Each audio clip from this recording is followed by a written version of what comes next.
I thought you would recognize my behavior as an honest effort to practice what the whole world is preaching. Doesn't everyone believe that it is evil to be selfish?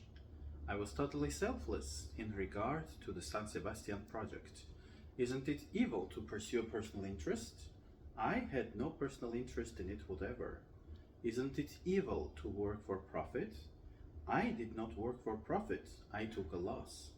Doesn't everyone agree that the purpose and justification of an industrial enterprise are not production, but the livelihood of its employees?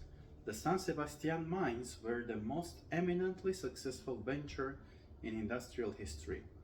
They produced no copper, but they provided a livelihood for thousands of men who could not have achieved in a lifetime the equivalent of what they got for one day's work, which they could not do. Isn't it generally agreed that an owner is a parasite and an exploiter? That it is the employees who do all the work and make the product possible? I did not exploit anyone. I did not burden the San Sebastian mines with my useless presence. I left them in the hands of the men who count. I did not pass judgment on the value of that property. I turned it over to a mining specialist. He was not a very good specialist, but he needed the job very badly. Isn't it generally conceded that when you hire a man for a job, it is his need that counts, not his ability? Doesn't everyone believe that in order to get the goods, all you have to do is need them? I have carried out every moral precept of our age. I expected gratitude and the citation of honor. I do not understand why I am being damned. This is from Ayn Rand's Atlas Shrugged, a beautiful novel. If you like psychology, philosophy, economics, and novels and literature, you most probably will enjoy this novel. And I'll give you a little context. So this speech was given, it was a reply actually, in a conversation. This guy, Francisco, replied to another hero from the book.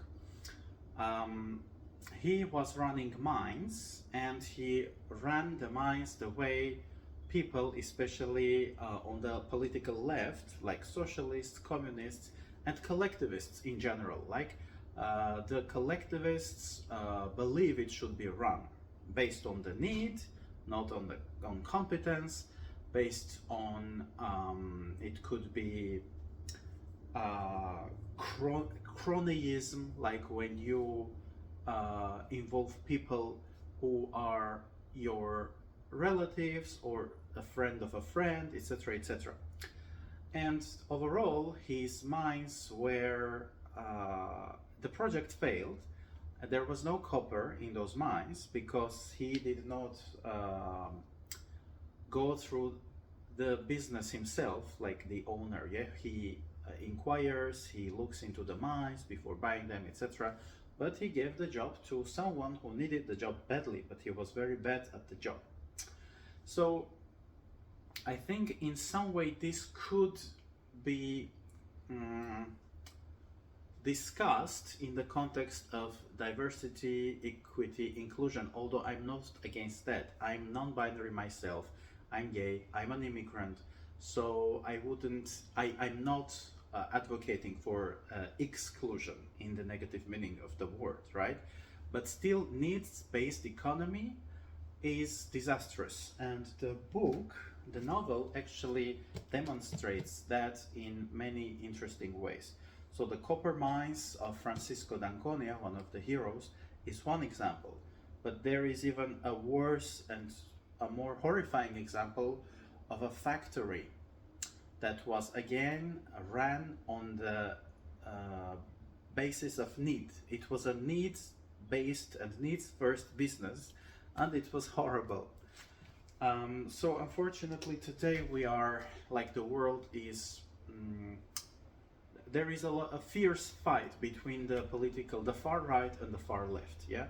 On the one hand we have Christian nationalism, on the other hand we have socialism and Marxism, and those two hate each other, but they are both collectivist. They both say that the collective is higher than the individual.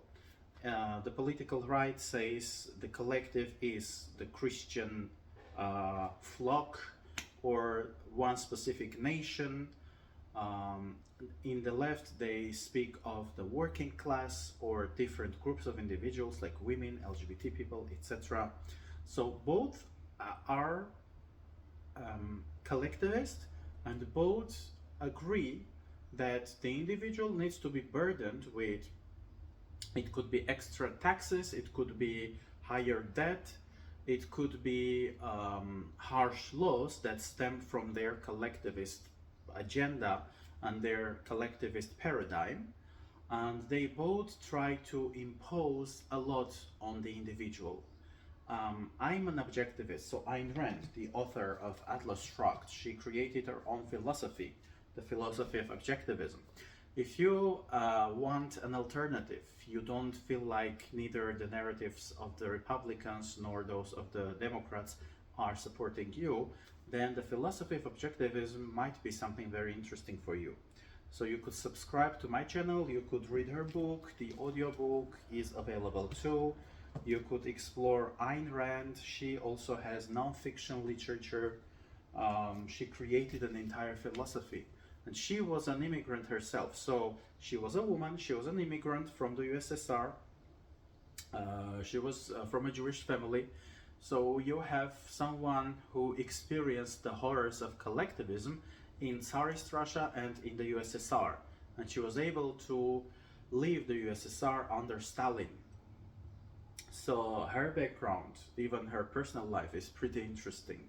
Sometimes she is misrepresented as the advocate of the rich, but even in this novel, she has rich characters who are very bad, we could call them bastards. So there are positive rich characters here and negative rich characters here.